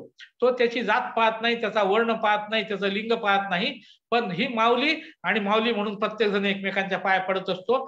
तसे ब्राह्मण जर तुकाराम महाराजांच्या पाया पडत असतील तर त्याच्यामध्ये काही वेगळं असं हे नव्हतं. पण हा आरोप सुद्धा त्यांच्यावर ठेवण्यात आला होता. आणि तिसरा जो आरोप होता तर तो आरोप अशाच प्रकारे खोटा होता. पण हे आरोप ठेवून त्यांना शिक्षा देण्यात आली आणि त्यांचा गाथा बुडवण्यात आला. आता हा गाथा बुडवण्याची, स्वतःच्या हाताने बुडवण्याची शिक्षा देण्यात आल्यावरचा जो प्रसंग आहे तो प्रसंग फार महत्वाचा आहे. आणि तो प्रसंग असा आहे की तुकाराम महाराजांनी ते अभंग पाण्यामध्ये सोडलेत आणि त्यानंतर अन्न पाण्याचा त्याग करून ते तिथं पडून राहिले. तुकाराम महाराजांनी 13 दिवस उपोषण केलंय आणि आपल्या अभिव्यक्ती स्वातंत्र्यासाठी अशा प्रकारे उपोषण करणारा ज्ञात याच्यातलं पहिला माणूस म्हणजे जगद्गुरु तुकाराम महाराज आहे, महात्मा गांधीजींच्या सुद्धा पूर्वीचे. आणि 13 दिवस उपोषण केल्यावर आपल्याला असं सांगण्यात आलं की तो गाथा पाण्यातून वर आला आणि मग तुकाराम महाराजांनी उपोषण सोडलं. प्रत्यक्षामध्ये असं आहे, म्हणजे काय झालं असेल ते आपण अशी कल्पना करू शकतो की तुकाराम महाराज तिथं अन्न पाणी वर्ज करून सोडले आहेत. तुकाराम महाराज हे त्या तत्कालीन समाजामध्ये अतिशय लोकप्रिय झालेले आहेत. त्यांची कीर्ती दशदिशात गेलेली आहे. बहिणाबाईला कोल्हापूरला असताना तुकाराम महाराजांचं हे कानावर आलं आणि त्यांना स्वप्नात दृष्टांत झाला आणि तुकाराम महाराजांचं शिष्यत्व पत्करलं होतं. खुद्द तुकाराम महाराजांनी असं लिहून ठेवलंय की कोण सांगाय असं गेले होते देशोदेशी, समर्थ तो माझा बाप वाऱ्या हाती गेले माप, वाऱ्यावरची कीर्ती तुकाराम महाराजांची पसरली होती. एवढं जबरदस्त तुकाराम महाराजांचं लोकांमध्ये प्रचार झालेला होता. त्यामुळे त्यांनी जेव्हा अन्न पाणी सोडलं, त्या गावागावचे लोक तिथं येत असतील आणि बसत असतील. आज आपण जसं कोणी उपोषणाला बसलं का कार्यकर्ते जमतात आणि मग तिथं भाषणं करतात, गाणी म्हणतात, चळवळीचे सगळं होतात. तर त्या काळामध्ये त्यांनी काय केलं असेल तर तुकाराम महाराजांचे जे अभंग आहे ते अभंग तिथं म्हणत असतील. आणि तुकाराम महाराजांच्या हे लक्षात आलं की आपले अभंग जरी बुडवले तरी ते नष्ट झालेले नाही, हे लोकांच्या मनामनामध्ये रुजलेले आहेत आणि आता या अभंगांना मरण नाही. आणि त्यानंतर तुकाराम महाराजांनी आपलं उपोषण मागे घेतलं असावं. त्याचप्रमाणे त्या 13 दिवसानंतर त्यांचं जे घरदार जप्त केलं होतं, शेतीवाडी जप्त केली होती, ती पण त्यांना परत करण्यात आली असं सांगितलं. तर हा संघर्ष तुकाराम महाराजांनी जो केला तो 17व्या शतकामध्ये अभूतपूर्व अशा प्रकारचा हा संघर्ष आहे. आणि असा संघर्ष घेऊन तुकाराम महाराजांनी आपलं काम काही बंद केलं नाही, ते आपलं काम पुढे आपल्याला करत राहताना दिसतंय. आणि मग तुकाराम महाराजांनी लोकांना अंधश्रद्धांच्या विरोधामध्ये हे जे ढोंगी साधू आहे, आपण जर अभंग जर तुकाराम महाराजांचे पाहिले तर इतक्या ढोंगी साधूंवर प्रचंड मोठ्या संख्येने तुकाराम महाराजांनी अभंग रचले, अतिशय आक्रमकपणे लिहिलंय. यांच्या हाणून फोडा तोंड अशा प्रकारची भाषा तुकाराम महाराजांनी वापरली की अशा प्रकारे जे लोक स्वतःला संन्यासी म्हणवतात, साधू म्हणवतात आणि प्रत्यक्षामध्ये मात्र हे सामान्य माणसासारखे विकाराने ग्रस्त आहेत, हे लोकांना फसवत आहेत. आणि अशा लबाड लोकांच्या मागे तुम्ही जाऊ नका. एक करती गुरु गुरु भवती बारू शिष्याचा, खुश नाही पाये चारी मनुष्य परी कुत्री ती. इतक्या वाईट भाषेमध्ये तुकाराम महाराज सांगितले की हे कुत्रे आहेत, हे यांना फक्त शेपूट नसलेले कुत्रे आहेत आणि हे लाचार असे गावगाव फिरतात शिष्यांना घेऊन आणि लोकांना फसवतायत, लुटतायत, त्यांच्याकडून काय दक्षिणेच्या नावाखाली मिळवतायत. अशा प्रकारची टीका तुकाराम महाराजांनी त्या काळामध्ये केलेली आहे. अंधश्रद्धांच्या बद्दल आज आपण बोलतो, पण त्या काळामध्ये तुकाराम महाराजांनी जो अभंग जो सगळ्यांना परिचित आहे की नवसे कन्या पुत्र होती तरी का करणे लागत होती. जर नवसाने जर कधी मुलं होत असते तर मग नवरा करायची गरज काय होती. आणि म्हणजे ह्या सगळ्या ज्या काही व्यवस्था निर्माण करण्यात आल्या होत्या लोकांना फसवण्याच्या, लोकांचं शोषण करण्याच्या, या सगळ्यावर घाव घालत घालत, यांना तोडत तोडत, लोकांच्या मनातून त्याचा जो आधार आहे, मानसिक आधार, त्याचं खच्चीकरण करत करत तुकाराम महाराज जात होते. वारकरी संप्रदायाने नाममंत्र दिला, आपण ज्याला म्हणतो की नामवेद दिला असं म्हटलं जातं. हा नामवेद म्हणजे तरी काय होतो तर लोकांच्या मनामध्ये अशी एक भीती निर्माण केली होती. स्वर्गाची भीती, नरकाची भीती, मोक्षाचं गाजर दाखवलेलं होतं. म्हणजे स्वर्ग आणि मोक्ष किंवा मुक्तीचं गाजर आणि नरक आणि 84 लक्ष योनीच्या फेऱ्याची भीती, याच्या पायावर हे सगळं शोषणाचं सामर्थ्य उभं होतं. आणि तुकाराम महाराजांनी त्यांच्या याच्यामध्ये स्वर्ग नाकारलाय. येथे मिळतो दही भात स्वर्गी त्या नाही मात. अरे इथं दही भात मिळतो तर स्वर्गामध्ये काय तिथं, कशाला स्वर्गात जायचं. पुनर्जन्म असं सांगितलं गेलं की तुम्हाला आता हा 84 लक्ष योनीच्या फेऱ्यातून गेल्यावर हा नरदेह तुम्हाला प्राप्त झालेला आहे. आणि हा नरदेह प्राप्त झाल्यावर जर तुम्हाला मुक्ती मिळाली नाही तर पुन्हा तुम्हाला 84 लक्ष योनीच्या फेऱ्यातून जावं लागेल. म्हणजे 84 लक्ष योनी म्हणजे आता समजा तुम्हाला झुरळाचा जन्म मिळेल, मग कोणाच्या पायाखाली चिरडले जा, मग तुम्ही कुठं शेणातले किडे व्हाल, मग तुम्ही कुठं ते विष्टीतले आळ्या व्हाल, तुम्ही असे व्हाल तसे व्हाल. म्हणजे मनामध्ये किळस आणि एक प्रकारची भीती अशी निर्माण केली. हे नको असेल तर काय करायचं तर मुक्ती मिळवायची. आणि मुक्ती मिळवायची म्हणजे काय करायचं तर मी सांगतो ते करायचं. तुकाराम महाराज म्हणतात की मुक्ती आमच्या गाठोड्याला बांधलेली, आम्हाला त्या मुक्तीची काही गरज नाही. सांडून सुखाचा वाटा मुक्ती मागे तो करंटा, कार्य न घ्यावा जन्म प्रेम उलटावे नाम. तुकाराम महाराज म्हटले की जो ह्या जन्म सोडून मुक्ती मागेल तो करंट आहे असं तुकाराम महाराज सांगतायत. आणि जन्म का घ्यायचा नाही आणि इथल्या या प्रेमाचा अनुभव का घ्यायचा नाही असं तुकाराम महाराज सांगतायत. म्हणजे प्रस्थापितांनी, वैदिकांनी जे जे काही सांगितलं ते सगळं नाकारत तुकाराम महाराज जात आहेत. मी जेव्हा तुकाराम महाराजांवर व्याख्यान शाळांमधून फिरत होतो आणि त्यावेळेस माझ्या मनामध्ये आपोआप हा एका क्षणी असा विचार आला की काय खरं आहे, स्वर्ग नरकाचं काय भानगड आहे सगळी, आपण कधी विचार केलेला आहे का. आणि मी माझ्या मनात विचार आला की आपण जे सगळं काही एकीकडे आपल्याला असं सांगितलं जातं की माणूस मेला म्हणजे काय होतं तर त्याचं जे शरीर आहे ते मातीचं बनलंय, ही माती मातीला मिळते आणि आत्मा जो असतो तो स्वर्गात जातो किंवा नरकात जातो. आता हा जो आत्मा आहे हा आत्मा कसा आहे तर पुन्हा गीतेनं सांगितलंय नैनम छिद्दंती शस्त्रांनी नैनम दहंती पावका. म्हणजे आत्मा कसा आहे तर ज्याला शस्त्र कापू शकत नाही, ज्याला अग्नी जाळू शकत नाही, ज्याला पाणी भिजवू शकत नाही, असा हा आत्मा आहे. मग हा असा आत्मा जर स्वर्गात गेला तर त्या आत्म्याला ते अमृत पियायला तोंड आहे का, तिथं त्याच्या रंभा अप्सरा त्याची सेवा करतात असं सांगतात. तर ज्याला हात नाही, पाय नाही, तोंड नाही, डोकं नाही, काही नाही, त्याची सेवा करणार म्हणजे त्या अप्सरा काय करणार आहेत तिथं? म्हणजे हे अतिशय बंपक अशा कल्पना. आपण याचा कधी विचार केला नाही, कारण आपण या दोन गोष्टींची सांगड घालण्याचा कधी प्रयत्न केला नाही. जे स्वर्गाचं आहे की स्वर्ग निरर्थक आहे, कारण आत्म्याला काही देह नाही आणि सगळे सुख आपण तर इंद्रियांच्या माध्यमातून भोगतो, आत्म्याला इंद्रिय नाही. तसंच नरकाचं आहे की ज्याला अग्नी जाळत नाही, ज्याला शस्त्र कापू शकत नाही, त्याला त्या नरकामध्ये नेऊन अग्निकुंडात झोपलं काय, त्याला खिळ्यांच्या शेवर झोपलं काय, तर त्याला काय वेदना होणार आहे? तर काहीच होणार नाही. म्हणजे हे पण स्वर्ग पण निरर्थक आहे, नरक पण निरर्थक आहे. मुक्ती सुद्धा तीच आहे की कशासाठी मुक्ती पाहिजे तुम्हाला. आणि तुकाराम महाराजांनी हे सगळं जे काही गारुड समाजावर होतं, हे सगळं गारुड दूर करायचा त्यांच्या ह्याच्यातून प्रयत्न केले. त्यामुळे यांचं जे मूळ तत्वज्ञान होतं त्याला म्हणजे जे लोकांवर ठसत होते, तर त्याला तिथं ते घाव घालत होते आपल्याला दिसतं. दुसरी गोष्ट अशी की हे जे सगळे शिकलेले लोक होते ते असं सांगत होते की ज्ञान म्हणजे काय, तर ज्ञान म्हणजे वेद आहे. आम्ही वेद वाचलेत, आम्ही वेद अभ्यासले आहेत, वेद आम्हाला मुखोद्गत आहेत, म्हणून आम्ही ज्ञानी आहोत. ब्रह्मज्ञान आम्हाला झालेलं आहे. आता हे ब्रह्मज्ञान म्हणजे नेमकं काय आहे? तर आपल्याला असं सांगितलं गेलं की एक परब्रह्म आहे आणि ह्या परब्रह्मापासून चराचर सृष्टी निर्माण झालेली आहे. जे जे काय आपल्याला डोळ्याला दिसतं आणि दिसत नाही, हे सगळं त्या परब्रह्मापासून तयार झालंय आणि चराचरामध्ये ते ब्रह्म आहे. आणि मग चराचरामध्ये जर ते ब्रह्म आहे, तर हे ब्रह्म माणसात आहे, ते झाडात आहे, ते दगडात आहे, ते पशुत आहे, ते पक्षात आहे. सगळ्यांमध्ये जर ब्रह्म असेल तर त्याच्या बाह्य आकारावरून त्याच्यामध्ये भेद कसा करता येईल?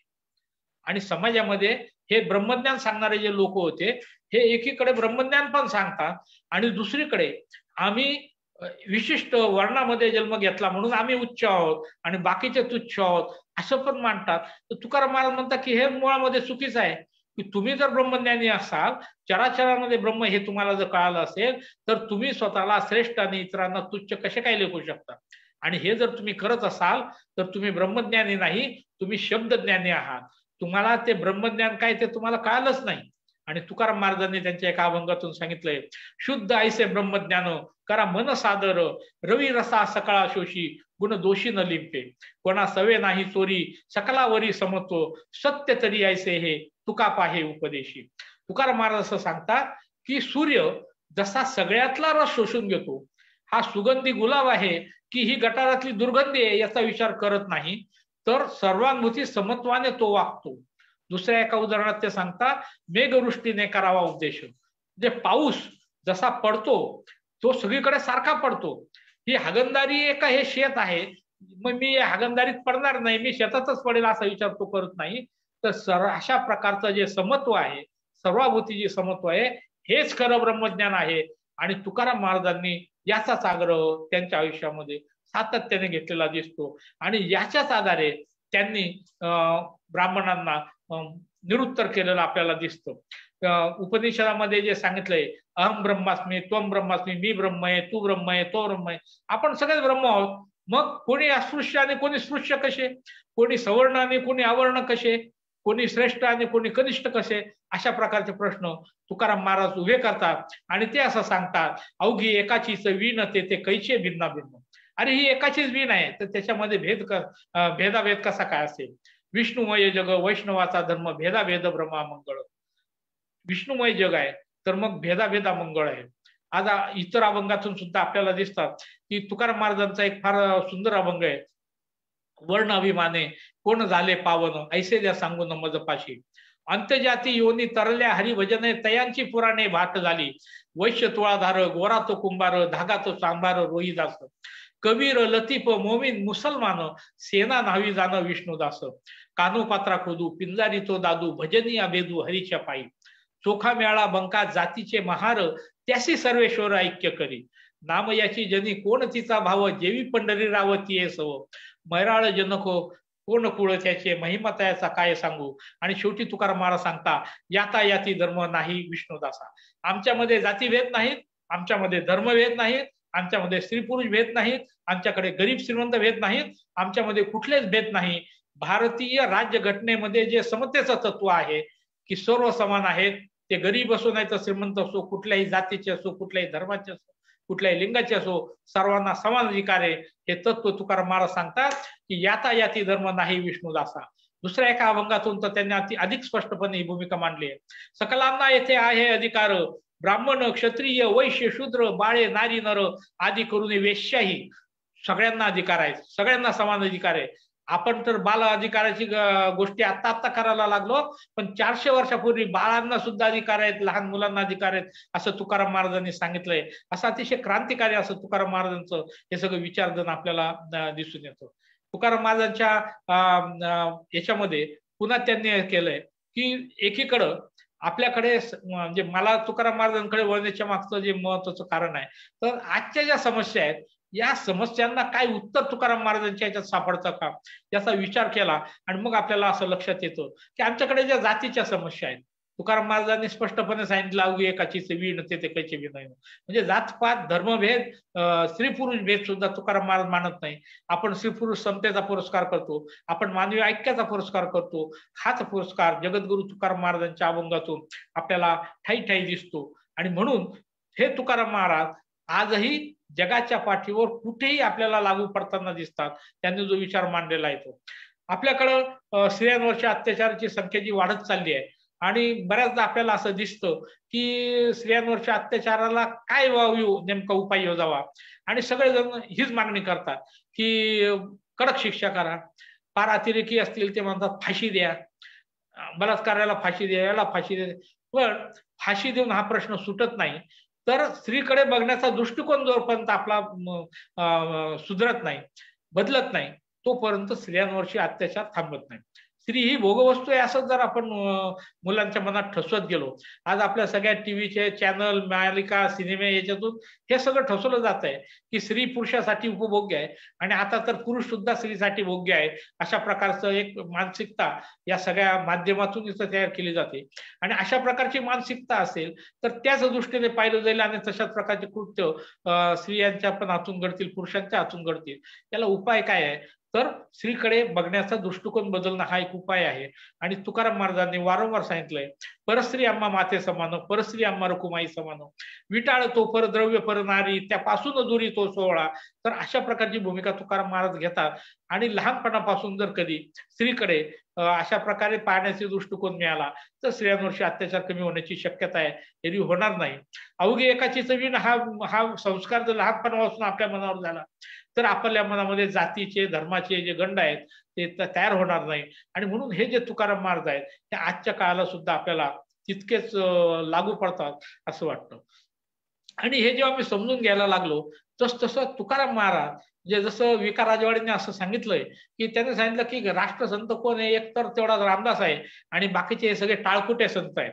म्हणजे नामदेव महाराज, ज्ञानेश्वर माऊली किंवा हे सगळे जे आहेत तुकाराम महाराज हे सगळे टाळकुटे संत आहेत. मग संताडे असा शब्द यांनी वापरलेला आहे राजवाडेंनी. पण हे नुसते टाळकुटे संत नाही तर हे जगायला आपल्याला काहीतरी नीती शिकवणारे, जगाला जगण्याला दिशा देणारे अशा प्रकारचे संत आहेत असं तुकाराम महाराजांच्या याच्यात दिसतं. आणि हा जो प्रवास आहे हा तुकाराम महाराजांचा प्रवास एक सामान्य माणसाकडून एका महान विभूतीपर्यंतचा संतत्वाकडचा जो प्रवास आहे हा त्यांच्या अभंगातून पण आपल्याला त्याचा शोध घेता येतो. तुकाराम महाराजांनी आयुष्याच्या कदाचित शेवटचा भागातला एक असेल एक अतिशय चांगला अभंग आहे. त्यांनी असं सांगितलं, घोट विन लाळ ब्रह्मज्ञाना हाती, मुक्ता आत्मस्थिती सांडविन, ब्रह्मभूत होते कायच कीर्तनी, भाग्य तरी ऋणी देवाईसा, तीर्थ भ्रामकासी आणि न आळस, कडू स्वर्गवास करीन भोग, सांडविन तपो निधी अभिमान, यज्ञ आणि दान लाजविन, भक्ती भाग्य प्रेमा साधीन पुरुषार्थ, ब्रह्मीचा जो अर्थ निज ठेवा, धन्य मनवीन इह लोकी लोका, भाग्य आम्ही तुका देखील. लोकांना असं वाटेल की आम्ही तुकारामाला पाहिलं हे आमच्या आयुष्यातलं सगळ्यात मोठं भाग्य आहे. अशा प्रकारचा म्हणजे जे तुकाराम महाराज म्हणतात आपुलिया बळे नाही मी बोलतो, तर ते असं करत करत ते भाग्य आम्ही तुका देखी याला म्हणत जातात. किंवा देव शोधायाशी गेलो देव होऊन या ठेवलो असं सांगत जातात. लोकांना माणसातला देव पाहायची देतात, जे का रंजले गांजले त्याच्यामध्ये देव शोधायला सांगतात. आणि जगण्याच्या दिशा देताना जोडून या धन उत्तम व्यवहारे, उदास विचारे वेच करी, उत्तमची गती तो एक पावेल, उत्तम भोगील जीव करी. म्हणजे तुम्हाला जगण्यासाठी धन आवश्यकच असतं, हे बाकीचे सगळे आपल्याला सांगतायत की हे धन माया आहे, विश्व माया आहे, जग माया आहे, हे सगळं आपल्याला इथं सोडून द्यावं लागणार आहे. आणि असं सांगणारे कीर्तनकार जाताना डबल घेऊन जातात, पाकिटं घेऊन जातात. तुकाराम महाराज अशा प्रकारे सांगत नाही, पण ते असं सांगतात की हा जो भ्रष्टाचार जो आपल्या समाजामध्ये सगळा माजलेला आहे खालपासून वरपर्यंत, तुकाराम महाराज असं सांगतात, जोडून या धन उत्तम व्यवहार आहे. तुम्ही उत्तम व्यवहाराने धन जमवा, मग त्यांची काही त्याला हरकत नाही. तुम्ही चोऱ्या माऱ्या करू नका, भ्रष्टाचार करू नका, लोकाला लुटू नका, दुसऱ्याला फसवून धन कमवू नका. उत्तम व्यवहाराने धन कमवा. आणि हे उत्तम व्यवहाराने जे जोडलेलं धन आहे याचा वापर समाजातले जे कोणी रजले गाजले असतील त्यांच्यासाठी पण करा, परोपकार करा. जसं आता सरांनी सुरुवातीला सांगितलं, पुण्य ते परोपकार आणि पाप परपीडा. म्हणजे दुसऱ्यावर उपकार करणं हे पुण्य आहे, दुसऱ्यावर अत्याचार करणं, दुसऱ्याला त्रास देणं हे पाप आहे. पाप पुण्याच्या ज्या कल्पना आहेत त्या सगळ्या कल्पना सुद्धा या लोकांनी इथं ठोकरून लावल्या आहेत आणि त्यांना सुद्धा एक नवा आयाम त्यांनी आपल्याला दिलेला दिसतो. नामाचं मध्ये सांगता सांगता मी बरंच सांगितलं की नाममंत्र आपल्याला दिला. सोनर महाराजांनी पण आपल्या ह्याच्यात सांगितलं की हा नाम मंत्र म्हणजे काय आहे नेमका. त्यांनी असं सांगितलं की तुम्हाला जर देव पावायचा असेल तर तुम्हाला बाकी काही करायची गरज नाही. तुम्ही मनापासून त्याचं नाव घ्या, तो तुम्हाला पावतो, तो धावत येतो. आणि तो धावत येतो तोच प्रेमाचा भुकेला आहे. त्याला खऱ्या प्रेमाचा दुष्काळ आहे त्या देवाला पडलेला. आणि त्यामुळे असा जर कोणी खरा भक्त त्याला लाभला तर तो स्वतःहून तुझ्याकडे धावत येतो आणि त्याच्या भोवती तो हे करत राहतो, तो दूर जात नाही तुमच्यापासून. तर हा जो भाव आहे, हा भाव जर तुमच्याकडे असेल तर तुम्हाला देव शोधत दुसरीकडे जायची गरज नाही, तीर्थयात्रा करायची गरज नाही. हे सगळं तुकाराम महाराज आपल्याला याच्यामधून सांगतात. आणि हे करत असताना लोकांच्या मनामध्ये कशासाठी देव करायचा, कशासाठी तीर्थयात्रा करायच्या, कशा तर पुण्य कमवायचंय. त्यांनी सांगितलं की घेता नाम विठोबाचे पर्वत जवळची पाप, म्हणजे पाप नष्ट करण्यासाठी एकतर तीर्थयात्रा करायच्या आणि पुण्य कमवायला हे करायचं. ते म्हणतात की तुम्ही नुसतं नाव घेतलं का तुम्हाला पुण्याच्या राशी उभे राहतात आणि पापाच्या राशी जळून जातात, पापाचे डोंगर नष्ट होऊन जातात. मग फक्त तुम्ही नाम घ्या, बाकीचं तुम्ही काही करू नका. हे नाम घ्यायला पुन्हा काही कर्मकांड आहे का की तुम्ही रोज जसं 5 वेळा नमाज पडली पाहिजे तसं पण यायचं काही नाही. तर तुम्ही कधी नाव घ्या, कसंही नाव घ्या. आज आपल्याला असं दिसतं की समाजामध्ये, मी जेव्हा कॉलेजमध्ये शिकवत होतो आणि संस्कृतच्या पेपरचं सुपरविजन चालू होती, सहज ते एक पुस्तक पडलेलं दिसलं आणि मी उचलून पाहिलं की काय आहे संस्कृतच्या पुस्तकात. तर 12वीच्या संस्कृतच्या पुस्तकामध्ये एक श्लोक दिला होता. तो श्लोक काय दिला होता, तर तो श्लोक असा सांगत होता की देवाधीनम जगत सर्वम मंत्राधीनम च दैवतम. देवाधीनम जगत सर्वम मंत्राधीनम च दैवतम, ते मंत्रा ब्राह्मणो आधीन ब्राह्मणो मम दैवतम. ते असं सांगतात की सगळं जग आहे हे देवाच्या अधीन आहे. हा जो देव आहे हा मंत्राच्या अधीन आहे. कारण आपल्याला माहिती आहे की तो मंत्र उच्चारला का तो अमुक देव यावं लागतं त्याला आणि मग तुमचं हे करावं लागतं.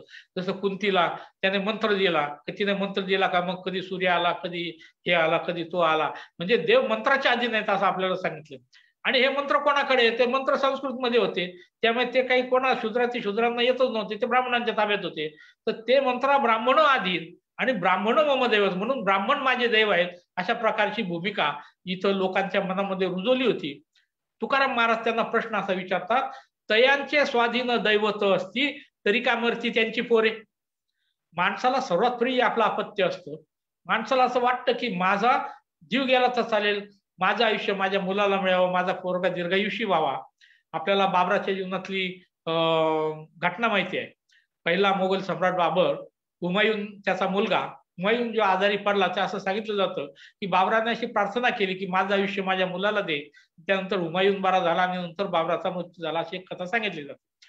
प्रत्येक आई बापाच्या मनामध्ये ही भूमिका असते की माझं मूल दीर्घायुषी झालं पाहिजे.